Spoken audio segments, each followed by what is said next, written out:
नमस्कार दोस्तों, आप सभी का आपके अपने प्लेटफॉर्म नर्सिंग प्लेक्सिस पर स्वागत है।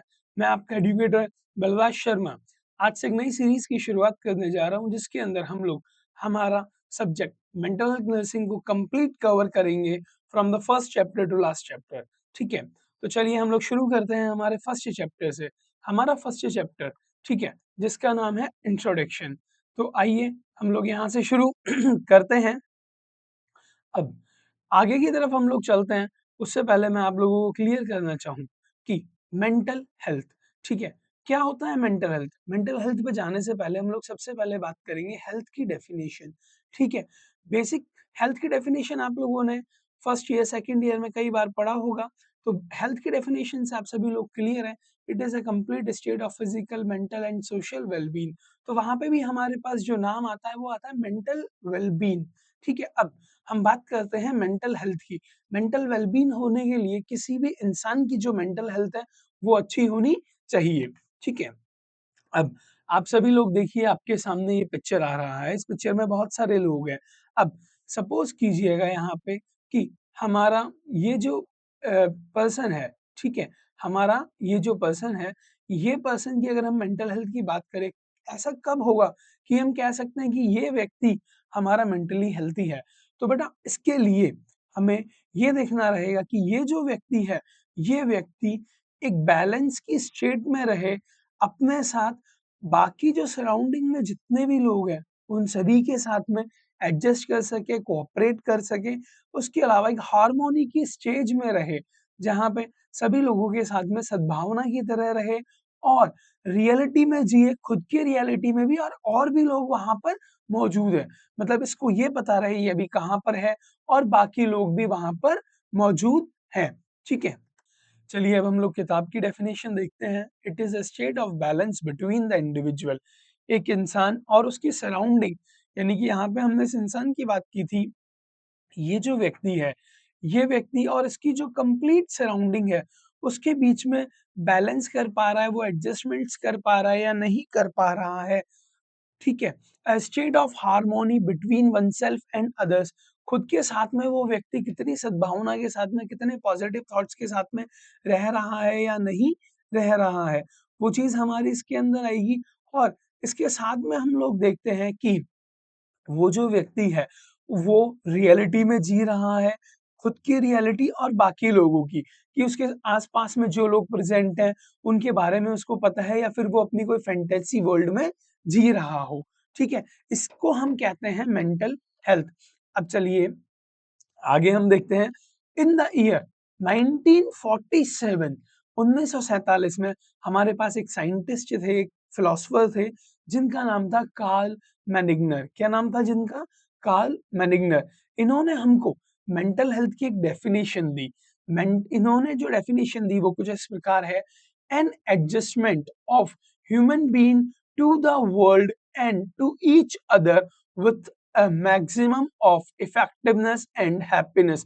तो बच्चों वो यहीं पे आप लोगों ने अभी देखा कि इन्होंने अपने डेफिनेशन में, अभी हमने जो लास्ट डेफिनेशन पढ़ी है और इसमें क्या चीजें सेम है कि एक व्यक्ति संसार के अंदर किस तरीके से एडजस्टमेंट कर पा रहा है कि जितने भी लोग रह रहे हैं उन सभी के साथ में मैक्सिमम तरीके से जितना वो एडजस्टमेंट करेगा खुशी से और इफेक्टिव तरीके से, उतनी ही अच्छी उस व्यक्ति की क्या होगी?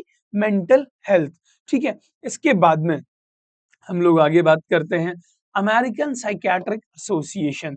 अमेरिकन साइकियाट्रिक एसोसिएशन ने भी हमको एक डेफिनेशन दी मेंटल हेल्थ की: stimulus success at working, loving and creating with the capacities of mature and flexible resolutions of conflict between insist concise important other people and reality। यानी कि यहाँ पे इन लोगों ने बोला कोई भी व्यक्ति एक साथ में अपने काम के ऊपर फोकस कर पा रहा है, काम के ऊपर सक्सेस कर पा रहा है, ग्रोथ कर पा रहा है, अपने घर परिवार दोस्तों को ठीक है, लव कर पा रहा है और creating with the capacity of mature, और वो व्यक्ति मैच्योर हो पा रहा है। अगर किसी भी प्रकार का उसके अंदर द्वंद होता है, तो उस चीज़ को वो फ्लेक्सिबल करके रेज़ोल्यूशंस, मतलब अपने आप उसको रिज़ॉल्व कर पा रहा है। इसके साथ में उसके जो इंसिक्ट्स हैं, जो अंदर की जो भावनाएँ हैं, उनके अंदर जो हमारे द्वेष आते हैं, कई बार कई चीज़ों को लेके कन्फ्यूजन आ जाता है कि हमें क्या करना चाहिए, क्या नहीं करना चाहिए। उन चीज़ों को वो कैसे रिज़ॉल्व कर पा रहा है, ठीक है? दूसरी चीज़, इसके साथ में इन्होंने ये भी बोला, important other people and reality, और उसकी जितने भी कॉन्सिक्वेंसेज़ हैं वो खुद के साथ और जो रियलिटी वर्ल्ड है, जहाँ पे हम लोग रह रहे हैं, ना कि हमारी किसी सपनों की दुनिया में, जहाँ पे हमको बचाने के लिए वो स्पाइडरमैन आएगा, सुपरमैन आएगा, इन सारी चीज़ों से बाहर और एक हकीकत की दुनिया में जो व्यक्ति सर्वाइव कर पा रहा है। अब हम लोग बात करते हैं कंपोनेंट्स ऑफ मेंटल हेल्थ के बारे में, ठीक है?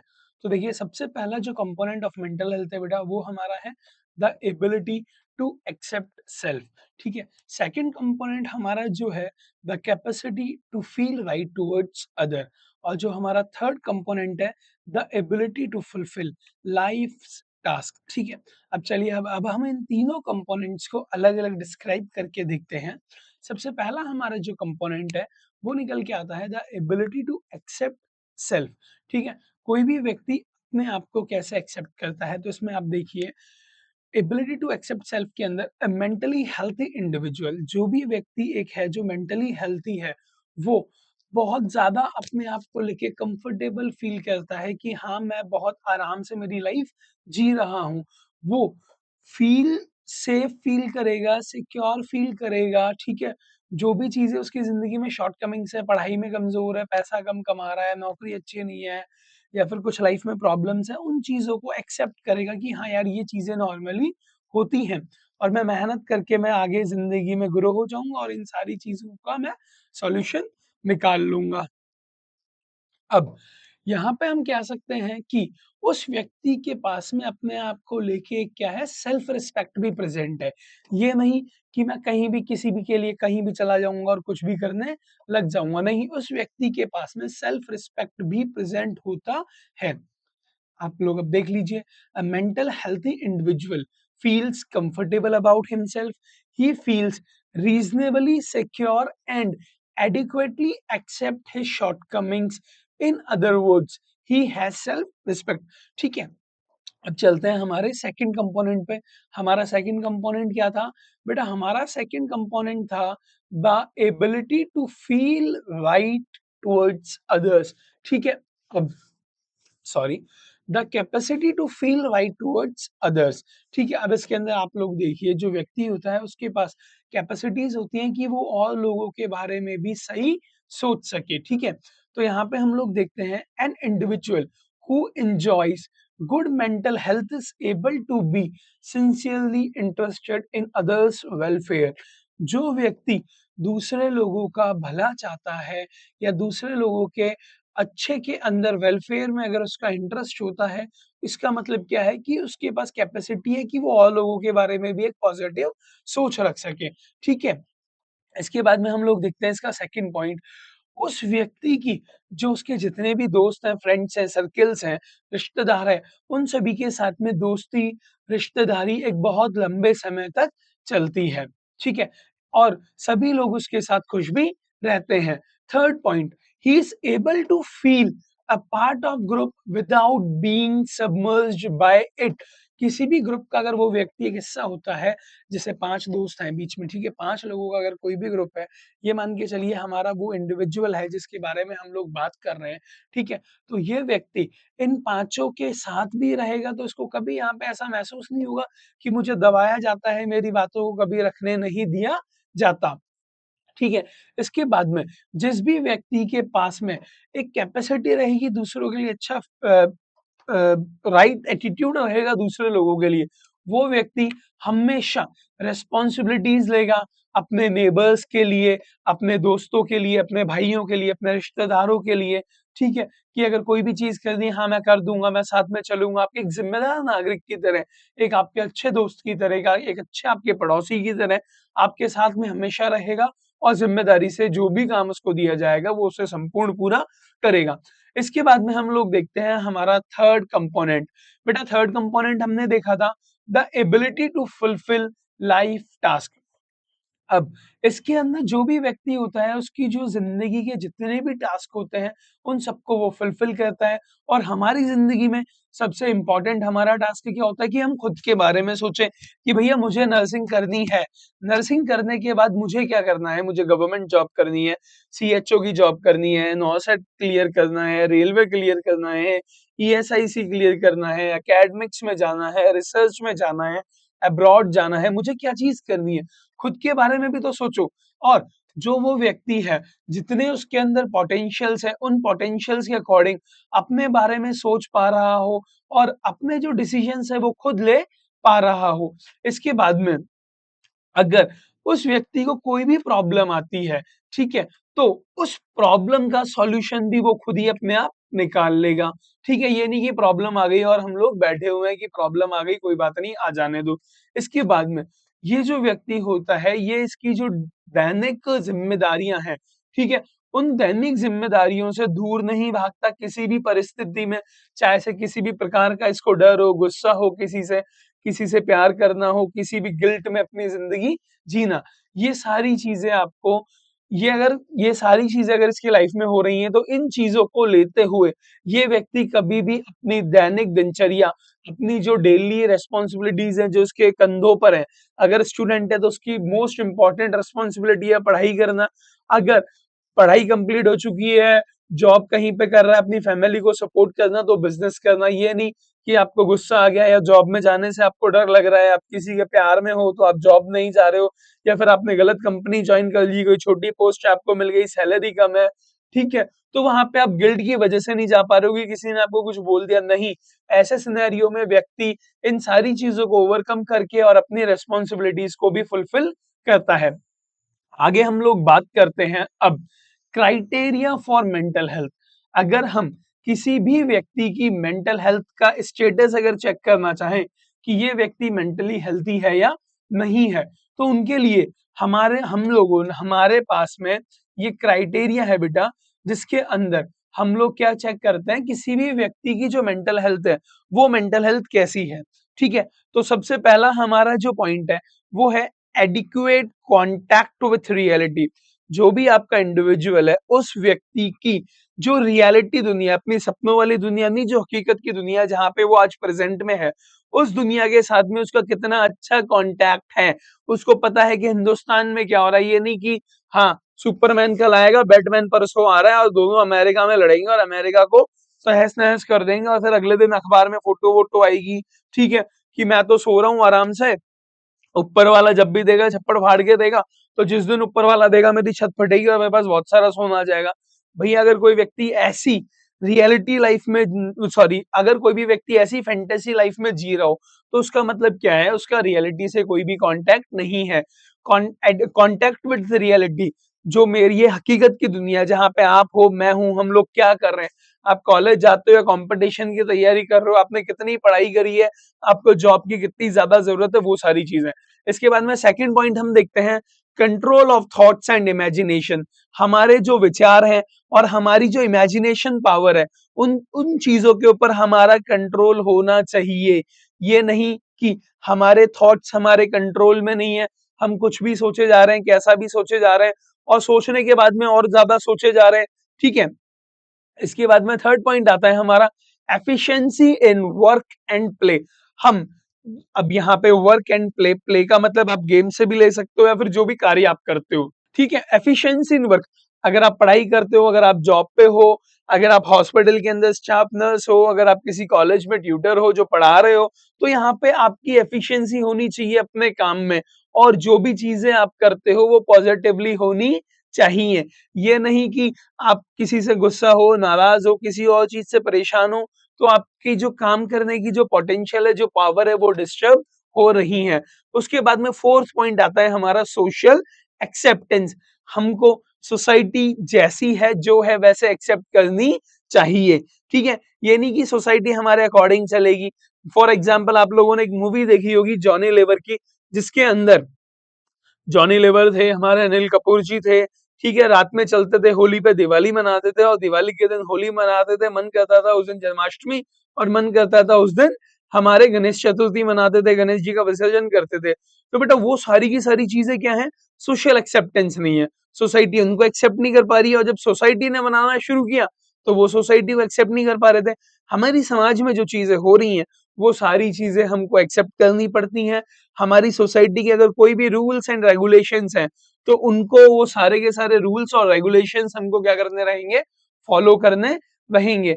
इसके बाद में पॉजिटिव सेल्फ कॉन्सेप्ट, हमें अपने आप को लेके एक हमेशा पॉजिटिव सोच और पॉजिटिव अप्रोच रखनी रहेगी कि हाँ, yes I can do this, I will do this and one day I am doing this, कि हाँ मैं कर सकता हूँ, चीजें बहुत अच्छे से कर सकता हूँ, आज नहीं कल मैं इन चीजों को बहुत प्यारे तरीके से करूंगा।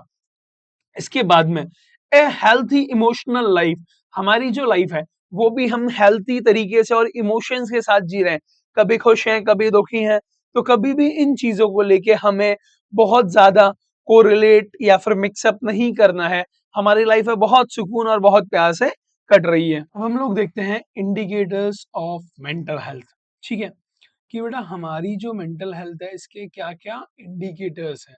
ठीक है, तो यहाँ पे मैं आप लोगों को बताना चाहूंगा कि हमारी जो मेंटल हेल्थ है, ठीक है, उसके कुछ इंडिकेटर्स हैं जिनके बेसिस पे, अभी हम लोगों ने क्राइटेरिया की बात की थी, अब हम लोग जो बात करने जा रहे हैं वो बात करने जा रहे हैं इंडिकेटर्स के बारे में। तो देखिए, हमारा जो सबसे पहला इंडिकेटर ऑफ मेंटल हेल्थ है, ठीक है, जिससे हम ये एनालिसिस करते हैं कि कोई भी व्यक्ति मेंटली हेल्थी है या नहीं है। सबसे पहला हमारा जो क्राइटेरिया है, सॉरी पहला जो हमारा इंडिकेटर है वो है पॉजिटिव एटीट्यूड टुवर्ड सेल्फ। कोई भी व्यक्ति है उसका खुद को लेके क्या होना चाहिए, एक पॉजिटिव एटीट्यूड होना चाहिए। ठीक है, पॉजिटिव एटीट्यूड किन चीजों को लेके, उसको पता होना चाहिए कि भैया मेरे को कितनी तो नॉलेज है। ठीक है, जो भी व्यक्ति है उसको खुद को लेके एक पॉजिटिव एटीट्यूड होना चाहिए, जिसके अंदर खुद के बारे में उसको पता हो कि भैया मेरी नॉलेज क्या है, मेरी स्ट्रेंथ क्या है, मेरी वीकनेस क्या है, क्या मेरी लिमिटेशंस है। ठीक है, इनके बाद में अगर हम लोग बात करें आगे, तो आपका ये जो पर्सन है उसकी जो पर्सनल आइडेंटिटी है उसके बारे में उसको पता होना चाहिए कि कौन से एनवायरनमेंट में और कहाँ पे वो व्यक्ति स्टैंड करता है। ठीक है, आगे सेकंड इंडिकेटर की बात जब हम लोग करते हैं तो वो है growth, development and ability for self actualisation. ठीक है, बेटा इसके अंदर हम लोग जो देखते हैं उसके अंदर हम देखते हैं कि कोई भी जो व्यक्ति है वो किस लेवल से अपनी जो टास्क है उसका जो डेवलपमेंट है, उसकी जो ग्रोथ है, वो उन चीजों को किस स्तर पे और किस हायर क्वालिटी पे वो उन चीजों को परफॉर्म कर पा रहा है। ठीक है, अब हम लोग बात करते हैं हमारे थर्ड इंडिकेटर की, इंटीग्रेशन। इंटीग्रेशन का देखिए सिंपल सा मैं आपको मतलब समझाता हूँ, कोई भी जो दो चीजें हैं वो आपस में कैसे इंटीग्रेट कर पाती हैं, आपस में कैसे मिल पाती हैं और आपस में कैसे एक साथ हो सकती हैं।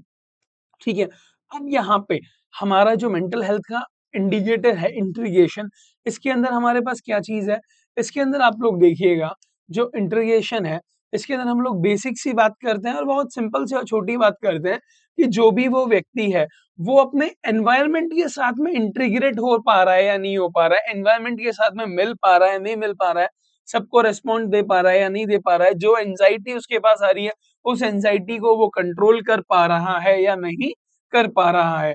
ठीक है, इसके बाद में हम लोग देखते हैं हमारा ऑटोनोमी। अब बेटा ऑटोनोमी क्या चीज है, ऑटोनोमी देखिए वो चीज है जिसके अंदर जो भी व्यक्ति है वो अपनी जो एबिलिटीज है इंडिविजुअल, यानी कि मैं खुद हो गया, अगर मैं मेरी ऑटोनॉमी की बात करूं, ठीक है, मुझे जो मेरे डिसीजंस लेने हैं लाइफ के, जो मुझे चॉइसेस लेनी है, क्या वो सारी चॉइस मैं अपने लिए अपने बेसिस पे ले पा रहा हूँ या नहीं ले पा रहा हूँ।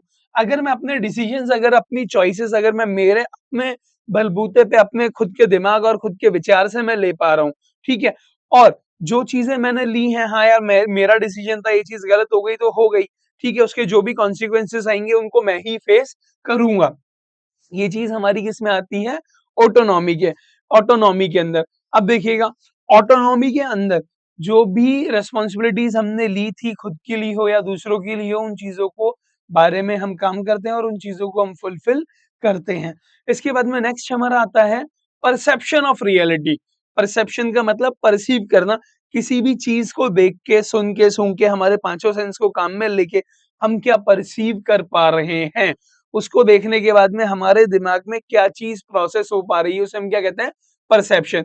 अब मोस्ट इंपॉर्टेंट है कि जो भी आपका व्यक्ति है, अगर आप ये चेक कर रहे हो कि वो व्यक्ति भैया मेंटली हेल्थी है या नहीं है, तो उस व्यक्ति के अंदर आपको देखना है कि उसको रियलिटी का परसेप्शन है या नहीं है। आज वो व्यक्ति कहाँ पर है, किस जगह है, क्या इस दुनिया में हो रहा है, क्या उसकी लाइफ में हो रहा है, इन चीजों के बारे में उसको पता है या नहीं पता। ठीक है, अब हमारा जो परसेप्शन ऑफ रियलिटी है, इसके अंदर हमारा जितना भी एनवायरनमेंट है, इस एनवायरनमेंट में जो भी चीजें हो रही हो, वो सारी चीजें इसके अंदर आ जाती हैं। लास्ट हमारा आता है एनवायरमेंटल मास्टरी। ठीक है, अब ये जो हमारा एनवायरमेंटल मास्टरी है, इसका मतलब बेटा ये चीज है, हम एक एनवायरनमेंट में रहते हैं। आप जब आपके कॉलेज में हो या फिर आप आपके हॉस्पिटल में हो, अब आपके घर में हो, तो वो क्या आपका एक एनवायरनमेंट है, वहां पे आपके अलावा और भी और लोग भी प्रेजेंट होते हैं। ठीक है, वो अगर आप कॉलेज में हो, आपके टीचर्स होंगे, आपके प्रिंसिपल्स होंगे, एचओडीज होंगे, आपके कलीग्स होंगे, जूनियर्स होंगे, सीनियर्स होंगे। घर में हो तो आपके मदर फादर, चाचा चाची, बाकी के जितने भी रिश्तेदार हैं जो घर पे मौजूद होंगे। जॉइंट फैमिली है तो उसके अकॉर्डिंग, अगर आपकी न्यूक्लियर फैमिली है तो उसके अकॉर्डिंग। ठीक है, तो उन सभी लोगों के बीच में आप किस तरीके से, कितने सेटिस्फिकेशन के साथ में आप आपका रोल निभा पा रहे हो कि बाकी सभी लोग आपके साथ में बहुत अच्छे से रह पा रहे हैं, हंसी खुशी रह पा रहे हैं, और किसी को भी किसी भी प्रकार की कोई भी प्रॉब्लम नहीं हो रही है, ना आपको उन लोगों से प्रॉब्लम हो रही है, और आप प्रॉपर तरीके से क्या कर पा रहे हो, एडजस्टमेंट कर पा रहे हो। आगे अब हम लोग देखते हैं characteristics of a mentally healthy person. जो भी व्यक्ति मेंटली हेल्थी होता है, उसके अंदर क्या क्या कैरेक्टरिस्टिक्स पाई जाती हैं। तो देखिए, सबसे पहली कैरेक्टरिस्टिक्स, जो भी मेंटली हेल्थी व्यक्ति होगा, उसके पास जो सबसे बेस्ट चीज, और जो सबसे आसान भाषा में अगर मैं कहूं आप लोगों को, कि मेंटली हेल्थी व्यक्ति उसे ही कहा जाता है जो एडजस्टमेंट करना जानता हो। तो characteristics of mentally healthy person की सबसे पहली हमारी कैरेक्टरिस्टिक्स क्या है, he has ability to make adjustment. कि भैया वो व्यक्ति जहां पर भी है, चाहे से अपने स्कूल में हो, कॉलेज में हो, घर पे हो, इस दुनिया में कहीं भी हो, वहां पे वो सभी लोगों के साथ में क्या कर सके, एडजस्टमेंट्स कर सके। इसके बाद में हम लोग देखते हैं एक चीज और, सेकंड पॉइंट हमारा, he has a sense of personal worth, feeling and worth while and important. यानी कि यहाँ पे जो व्यक्ति है, उसको ये लगना चाहिए, उसके पास सेंस की फीलिंग होनी चाहिए कि भैया मेरे पर्सनल भी कोई ना कोई क्या है, वैल्यू है। उस वैल्यू के साथ में उसकी जो वर्थ है, कि पहली चीज मेरी वैल्यू है, दूसरी चीज मेरी भी कोई वर्थ है, मेरी भी कोई कीमत है इस दुनिया में, मैं वैसे ही इस दुनिया में नहीं आया, हम सबका कुछ ना कुछ एक ना एक मकसद है। ठीक है, थर्ड पॉइंट हम लोग देखते हैं इसके बारे में, ही सॉल्व्स प्रॉब्लम। जो भी व्यक्ति होगा, उसकी लाइफ में जो भी प्रॉब्लम्स आएंगी, उन प्रॉब्लम्स को वो सॉल्व कर पाएगा अपने ओन डिसीजन से और अपनी एफर्ट से। ये नहीं कि मेरी लाइफ में कोई भी एक छोटी मोटी प्रॉब्लम आई और मैं वहीं पे ब्लॉक हो गया, मैं आगे कुछ भी नहीं कर पा रहा हूँ। ठीक है, प्रॉब्लम्स आई है, प्रॉब्लम्स हैं तो प्रॉब्लम्स के सॉल्यूशन है। इसके बाद में अगला पॉइंट हम देखते हैं, he has sense of personal security. उसको खुद की सिक्योरिटी फील होती है, अगर कहीं भी 10 लोगों में खड़ा है, 50 लोगों में खड़ा है, कोई प्रॉब्लम नहीं है, क्योंकि सबसे पहले क्या भैया, उसकी पर्सनल वर्थ उसके पास है, वो अपने आप को इम्पोर्टेंट मानता है। ठीक है, इन चीजों की वजह से उसके पास क्या रहेगी, उसकी पर्सनल सिक्योरिटी, की हाँ मैं यहाँ पे हूँ, ये लोग मेरा कुछ नहीं कर सकते हैं। मतलब in the sense of psychological, आपको सोचना भैया गोली लेके तो कोई भी उड़ा देगा, लेकिन वो चीज इतनी आसान भी नहीं होती। इसके बाद में जितने भी लोग वहां पे है, वो सभी लोगों की बातें समझ पा रहा है, और जो लोग वहां पे है, अगर किसी दूसरे लोग को अगर कोई भी प्रॉब्लम है, तो उसकी प्रॉब्लम को वो समझ पाए। ऐसा नहीं कि भैया आपकी प्रॉब्लम और मेरी प्रॉब्लम आपकी प्रॉब्लम नहीं हो। इसके बाद में नेक्स्ट हम लोग इसी के अंदर देखते हैं, नेक्स्ट अगर हम कैरेक्टरिस्टिक्स की बात करें, तो बेटा जो हमारी नेक्स्ट कैरेक्टर है, ये जो व्यक्ति होते हैं जिनके जो मेंटली हेल्थी होते हैं, इनकी जो कैरेक्टरिस्टिक्स है मोस्ट इंपॉर्टेंट, की उन लोगों के पास सेंस होता है रिस्पॉन्सिबिलिटी का। अगर उनके पास कोई भी जिम्मेदारी है, वो जिम्मेदारी को प्रॉपर तरीके से समझते हैं और बहुत अच्छे तरीके से उस जिम्मेदारी को निभाते भी हैं।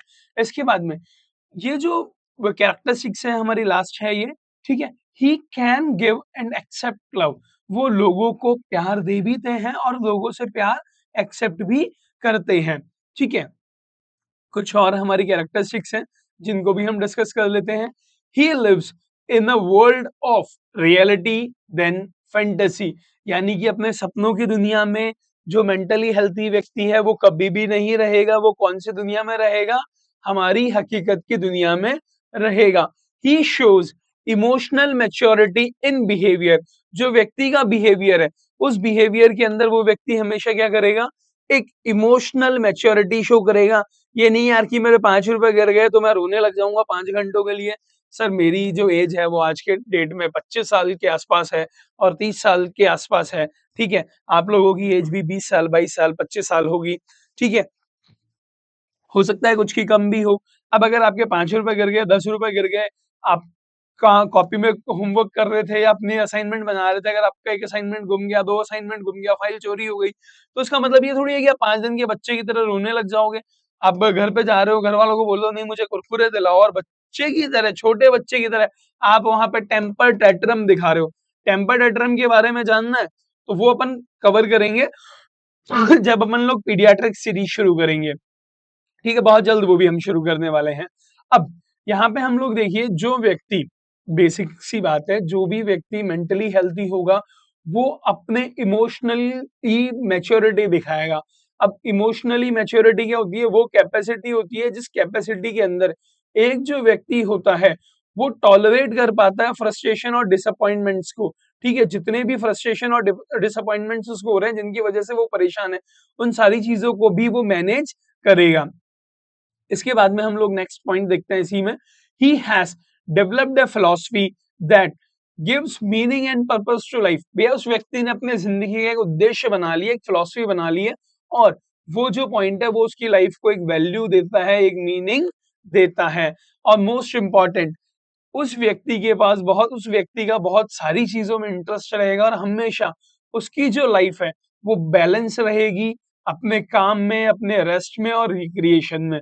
वर्क जहां भी जॉब करेगा या स्टूडेंट है तो अपनी पढ़ाई करेगा। रेस्ट, सोना कितना है ये नहीं कि रात भर में हम 2 घंटे सो पा रहे हैं, 3 घंटे सो पा रहे हैं। और रिक्रिएशन, रिक्रिएशन के अंदर या तो क्रिकेट खेलना हो गया, मूवी देखना हो गया, बाहर घूमना हो गया दोस्तों के साथ में। ये सारी एक्टिविटीज हमारी किसके अंदर आती हैं? रिक्रिएशंस के अंदर।